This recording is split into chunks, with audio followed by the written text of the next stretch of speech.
ಭಾರತದಲ್ಲಿ ಅಕ್ರಮ ವಲಸಿಗರ ಸಂಖ್ಯೆ ದೊಡ್ಡ ಸಮಸ್ಯೆ.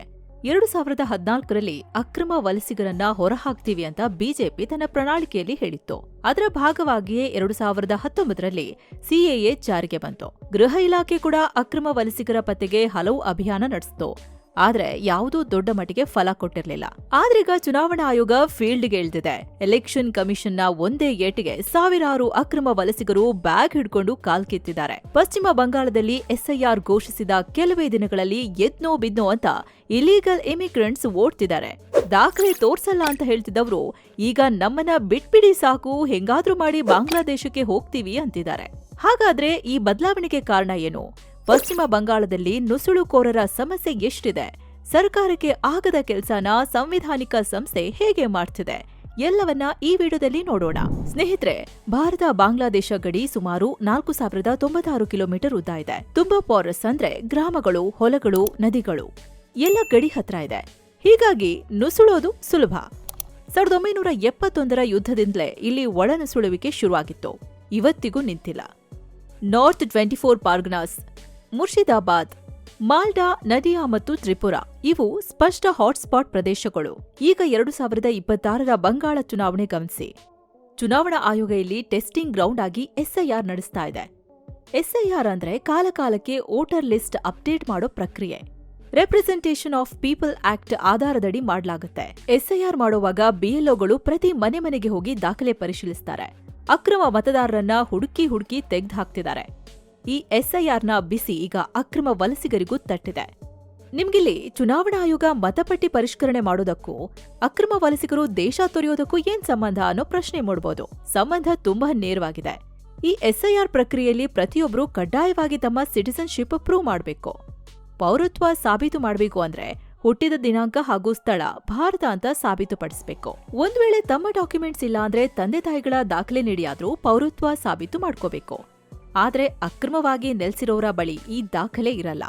ಜೊತೆಗೆ ಆಯೋಗ ಆಧಾರ್, ವೋಟರ್ ಐಡಿ, ರೇಷನ್ ಕಾರ್ಡ್ಗಳನ್ನ ಪೌರತ್ವ ಸಾಕ್ಷಿ ಅಂತ ಪರಿಗಣಿಸ್ತಿಲ್ಲ. ಈ ದಾಖಲೆಗಳನ್ನ ನಕಲಿ ಮಾಡಿಸೋದು ಸುಲಭ ಅಂತೇಳಿ ಆಯೋಗ ಜನ್ಮ ದಾಖಲೆ ಕೇಳ್ತಿದೆ. ಜೊತೆಗೆ ತಂದೆ ತಾಯಿ ಹಳೆ ವೋಟರ್ ಲಿಸ್ಟ್ ನಲ್ಲಿ ಇದ್ರಾ ಅಂತಾನೂ ನೋಡ್ತಿದೆ. ಇದರಿಂದ ಅಕ್ರಮ ವಲಸಿಗರಿಗೆ ಉಳಿಯೋ ದಾರಿ ಕಾಣಿಸ್ತಿಲ್ಲ. ಪರಿಶೀಲನೆ ವೇಳೆ ಪೊಲೀಸರು ಹಿಡ್ಕೊಂಡ್ರೆ ಬಾಂಗ್ಲಾದೇಶಕ್ಕೆ ವಾಪಸ್ ಕಳಿಸ್ತಾರೆ.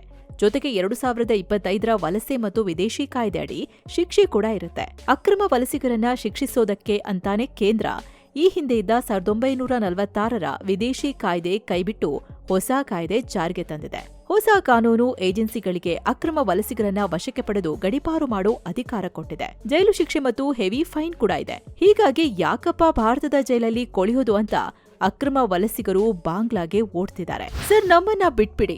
ಎಸ್ಐಆರ್ ಪರಿಣಾಮ ಈಗ ಗಡಿಯಲ್ಲೇ ಗೋಚರಿಸುತ್ತಿದೆ. ಅಕ್ರಮ ಬಾಂಗ್ಲಾ ಪ್ರಜೆಗಳು ಭಾರತದಿಂದ ಓಡ್ತಿದ್ದಾರೆ. ಇದಕ್ಕೆ ಪೂರಕ ಎಂಬಂತೆ ಭಾರತ ಬಾಂಗ್ಲಾ ಗಡಿಯಲ್ಲಿ ಓಡಾಟದ ಆಕ್ಟಿವಿಟಿ ಹೆಚ್ಚಾಗಿದೆ. ನಾರ್ತ್ 24 ಪಾರ್ಗನಾಸ್ನ ಹಕೀಂಪುರ ಚೆಕ್ಪೋಸ್ಟ್ ಬಳಿ ಹಲವರು ಗಡಿ ದಾಟಲು ಯತ್ನಿಸುತ್ತಿದ್ದಾರೆ. ಬಿಎಸ್ಎಫ್ನ 143ನೇ ಬೆಟಾಲಿಯನ್ ಬಾರ್ಡರ್ ಮಾನಿಟರಿಂಗ್ ವೇಳೆ ನೂರಾರು ಜನ ಪತ್ತೆಯಾಗಿದ್ದಾರೆ. ಸೋಮವಾರ ಬೆಳಿಗ್ಗೆ ಹಲವು ಜನ ಭದ್ರತಾ ಪಡೆಗಳ ಕೈಗೆ ಸಿಕ್ಬಿದ್ದಿದ್ರು. ಅವರನ್ನ ಸೇನೆ ವಶಕ್ಕೆ ಪಡೆದು ವಿಚಾರಣೆ ನಡೆಸುತ್ತಿತ್ತು. ಅಷ್ಟರಲ್ಲೇ ಮಂಗಳವಾರ ಸಂಜೆ ಹೊತ್ತಿಗೆ ಮತ್ತೆ 200ರಿಂದ 300 ಜನ ಪತ್ತೆಯಾಗಿದ್ದಾರೆ. ಹೀಗೆ 2 ದಿನದಲ್ಲಿ ಗಡಿ ದಾಟ್ತಿದ್ದವರ ಸಂಖ್ಯೆ 500ಕ್ಕೆ ತಲುಪಿದೆ. ಇವರೆಲ್ಲ ನಮ್ಮನ್ನ ಇಲ್ಲಿಂದ ಬಿಟ್ಬಿಡಿ, ನಾವು ಬಾಂಗ್ಲಾದೇಶಕ್ಕೆ ಹೋಗ್ತೀವಿ ಅಂತ ಬೇಡ್ಕೊಳ್ತಿದ್ದಾರೆ.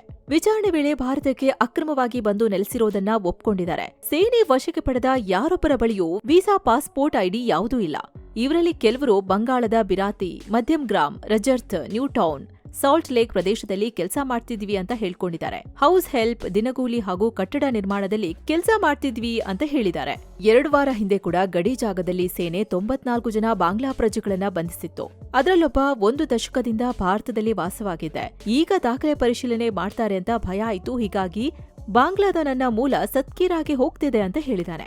ಬಿಎಸ್ಎಫ್ ಅಧಿಕಾರಿಗಳು ಇವರನ್ನ ವಾಪಸ್ ಕಳಿಸೋ ತಯಾರಿ ಮಾಡ್ತಿದ್ದಾರೆ. ಮೊದಲು ಇವರ ಐಡೆಂಟಿಟಿ ಪತ್ತೆ ಮಾಡಿ ಬಳಿಕ ಅವರ ಫಿಂಗರ್ ಪ್ರಿಂಟ್ ಹಾಗೂ ಫೋಟೋ ಸಂಗ್ರಹ ಮಾಡ್ತಿದ್ದಾರೆ.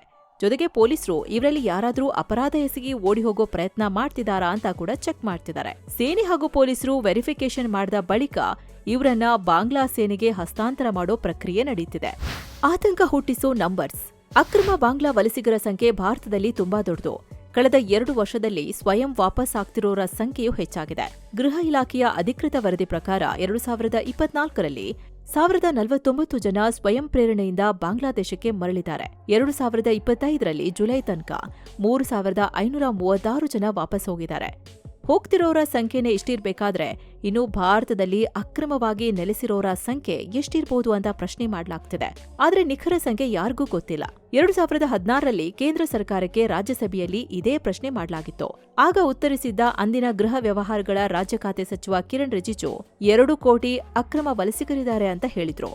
2004ರಲ್ಲಿ ಯುಪಿಎ ಸಚಿವ ಪ್ರಕಾಶ್ ಜೈಸ್ವಾಲ್ ಕೂಡ ಆಗ್ಲೇ ಸುಮಾರು 1.2 ಕೋಟಿ ಬಾಂಗ್ಲಾ ವಲಸಿಗರಿದ್ದಾರೆ ಅಂತ ಹೇಳಿದ್ರು. ಪಶ್ಚಿಮ ಬಂಗಾಳದಂತ ರಾಜ್ಯಗಳು ಅಕ್ರಮ ವಲಸಿಗರಿಗೆ ಸ್ವರ್ಗ ಆಗ್ತಿವೆ.